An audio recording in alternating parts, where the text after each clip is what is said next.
Tentang kunut, Nabi mengajarkan kunut, ada yang mempraktekkan, ada yang tidak. Beda ambil kesimpulan. Sebagian sahabat tidak kunut, Anas tidak kunut, tapi Ibnu Umar kemudian kunut, dua-duanya sahabat. Turun ke bawahnya, kemudian ada yang praktekkan, ada yang tidak. Imam Abu Hanifah tidak kunut, Imam Malik kunut, kunutnya sir sebelum ruku. Imam Syafi'i kunut, kunutnya jahar ba'da ruku. Imam Ahmad bin Hanbal ngambil tengah-tengah, kunutnya nazilah saja. Nazilah beliau kunut. Tapi satu dengan yang lain tidak ada pernah mengatakan, itu yang kunut bid'ah, itu jangan sholat di belakang dia. Tidak ada. Kenapa orang sekarang imam bukan, ahli fikih bukan, makmum kadang-kadang? Ya? Kenapa jadi pada rame? Dan yang paling berbahaya itu yang repot saya. Yang paling aneh itu ada kalimat-kalimat begini. Ustadz, bagaimana kami sholat di belakang ahli bid'ah? Yang kunut. Bagaimana status kami? Kunut atau tidak? Ini aneh, bid'ah itu kan sesat. Tapi fatwanya keluar, ya kalau dia kunut, jangan kunut, antum diam saja. Anda diam saja. Mengambil makna kunut itu bid'ah. Kalau bid'ah sudah jelas sesat. Kullu bid'atin dhalalah, berarti Anda bermakmum di belakang orang sesat. Tapi yang paling aneh Anda katakan itu orang sesat, tapi Anda katakan boleh sholat di belakang dia. Itu kan lucu menurut saya. Tidak ada kaidah dalam fikih seperti itu. Yang satu salah persepsi menyebut orang ini sesat. Yang kedua boleh sholat di belakang orang sesat, tapi saat sesatnya jangan diikutin. Itu kan aneh itu. Ya. Dan yang paling lebih lucu lagi, Anda menyalahi kaidah sholat. Kata Nabi itu kan, innama ju'ilal imamu liyutamma bihi. Dijadikan imam untuk diikuti. Imam ruku, Anda ruku. Imam sujud, Anda sujud. Jangan imam ruku, Anda sujud. Salah. Imam kunut, Anda ikut kunut di belakang karena imamnya kunut.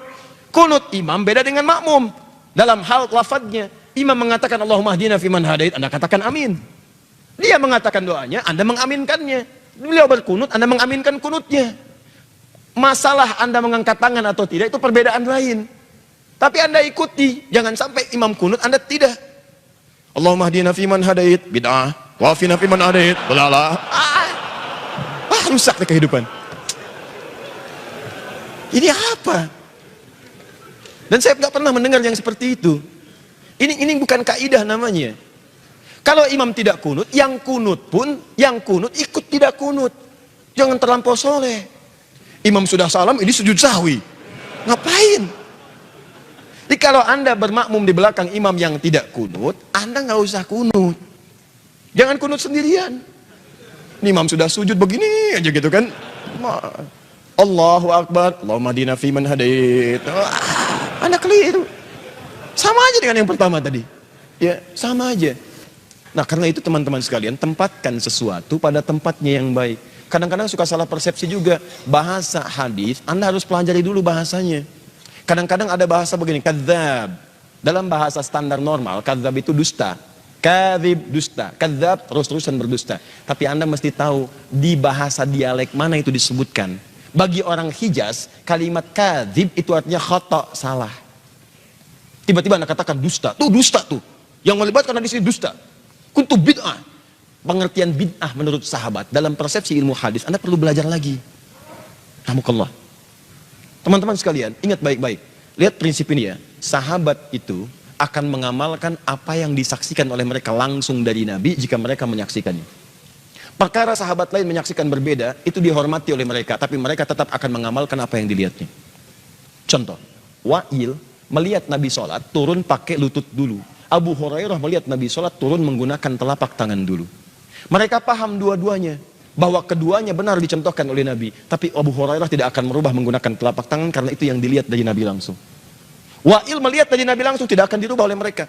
Makanya ketika ada orang mengatakan, bertanya, ya abati, duhai ayah, saya melihat sekelompok mereka melakukan kunut dalam subuhnya, bagaimana pendapat ayah? Bid'ah. Maksud bid'ah di situ bukan menyalahkan orang kunut, tapi maksudnya saya tidak pernah menyaksikannya saat saya bersama Nabi. Saya jaga amalan saya seperti saya lihat dari Nabi. Mungkin mereka melihat yang berbeda, tapi saya takut karena yang saya lihat tuh yang ini. Sekarang pertanyaan saya, apakah semua saat Nabi menyampaikan tausiahnya, semua sahabat ada di situ? Belum tentu. Nabi di Madinah, yang di Madinah melihat Nabi, yang di Badar tidak. Nabi ke Uhud, yang di Uhud melihat Nabi, yang di Badar tidak. Mustahil Nabi ke Badar, semua orang Madinah ke Badar, kosong Madinah. Mustahil. Makanya kadang-kadang ada ayat turun di tempat ini, yang ini belum mengetahui. Ada hadis disampaikan di sini yang ini belum paham. Nah, yang melihat di sini itu akan mengamalkan apa yang dilihat. Yang dilihat di sini itu mengamalkan apa yang dilihat. Makanya dalam kasus kunut ada yang mengatakan bid'ah, bukan bid'ah maksudnya. Kemudian, menilai bahwa perbuatan itu menyimpang dari ketentuan agama, bukan. Maksud dalam hadis ini adalah saya tidak pernah melihat itu sejak saya sholat di belakang Nabi. Makanya kalimat turunannya di hadis An-Nasa'i, saya sholat di belakang Abu Bakar, saya sholat di belakang Umar, saya sholat di belakang kemudian Utsman, saya sholat di belakang Ali, sebelumnya sholat di belakang Nabi, tapi mereka tidak pernah berkunut. Karena engkau sholat di belakang mereka semua itu saat mereka tidak kunut. Tapi tahukah anda saat mereka sholat di tempat lain, ada orang bermakmum di belakang yang mereka kunut? Itu masalahnya. Jadi disimpulkan oleh para ulama, apa anda mau mengatakan Imam Syafi'i bid'ah? Wah kan imam itu manusia, bisa aja salah. Kalau Imam Syafi'i salah, guru anda salah, saya lebih baik memilih Imam Syafi'i daripada guru anda. Karena diketahui peluang salahnya lebih kecil dibandingkan dengan anda sekarang. Itu poinnya, siapa yang lebih dekat kepada Nabi SAW? Syafi'i itu salaf. Salaf itu orang yang hidup di kisaran abad kedua hijrah. Batasnya 200 tahun hijrah, ini salaf namanya. Di atas ini khalaf. Pengikut ini disebut dengan salafi.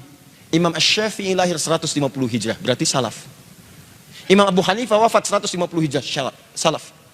Maaf, Imam Malik lahir 93 hijrah, salaf. Imam Ahmad lahir 163 hijrah, salaf. Anda lahir berapa hijrah? Berarti Anda bukan salaf. Nah, ketika Anda mengikuti ini semua, maka ini disebut dengan salafi. Saya kadang mau senyum lagi. Ustadz Adi itu bukan Ustadz salaf ya, emang betul. Saya Ustadz kholaf. Karena Ustadz salaf itu Ustadz yang lahir di kisaran tahun 200 hijrah. Kalau saya disebut Ustadz salaf berarti saya Ustadz yang diawetkan sampai sekarang.